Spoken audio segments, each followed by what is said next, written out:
You know, the thing about the Expendables 2 is that the competition factor kind of gets revved up to 100, all right?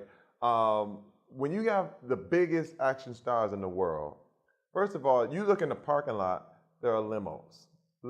Black SUVs. Every black SUV in Bulgaria was taken, rented. I couldn't believe it. It looked like a car lot. I ain't gonna lie. All black SUVs. And then you kind of walk through this thing, and then there's a phalanx of bodyguards who's staring you down, wondering what it is. Then you finally get into the set, and you're like, hey, what's up? It's Chuck Norris. And that's all just for him. So when the competition level on screen happens, it's one of those things where you got to bring it, and you better bring it good. Because let me tell you something. There's two movies that get made. The movie that you shoot, and then the movie that gets edited. And when if you're the weak guy, all of a sudden you end up on the cutting room floor. So with with the level of testosterone and the whole thing, everybody was taking it to another notch. The only thing I can compare it to is the X Games. In the X Games, you see one guy, he does 3 flips on a motorcycle. Well, the next year, you better do 4 flips. That's pretty much sums up the attitude on the Expendables 2 with all the cast members. We came with it.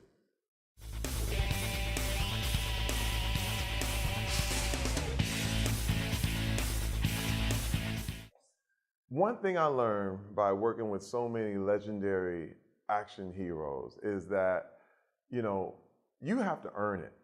You have to earn it.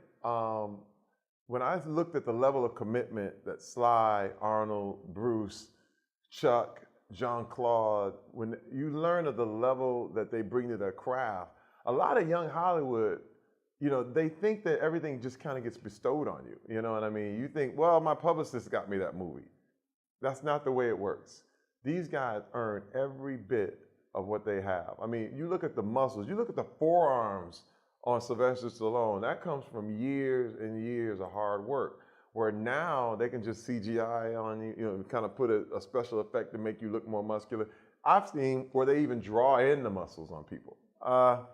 Not so with the Expendables. You know, Arnold was one of the biggest, best bodybuilders in the world. That's not fake tough. That's real tough. I played in the NFL. Randy Couture was an MMA superstar. He literally got in that cage and fought to the end. So you're looking at these guys, all of us at one time who had bad credit, who lost things and had to build our lives back together. I think that is the difference in what we're about. And that's what I learned. These guys don't stop and they don't quit. And that's the biggest lesson I ever got, is never count yourself out.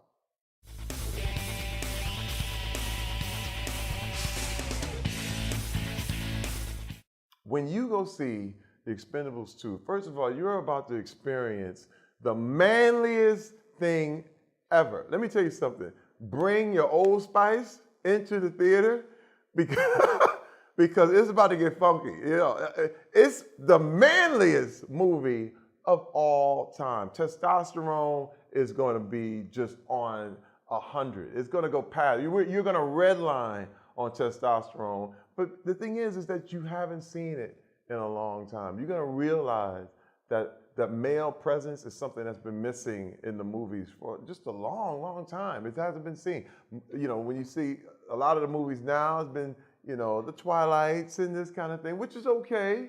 It's all good, but this is for us. This is for the real guys, the real men. And I think that real women want to see real men. So it's one thing that brings everybody together and over a good, fun adventure movie. Hey, you!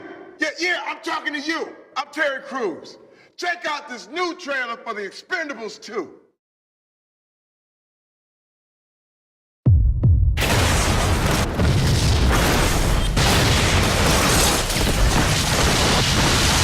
Come on now. Your bitch ass thought this was a trailer? Hell no. Now you know you got to have a trailer for the trailer now, son. So you better start getting pumped.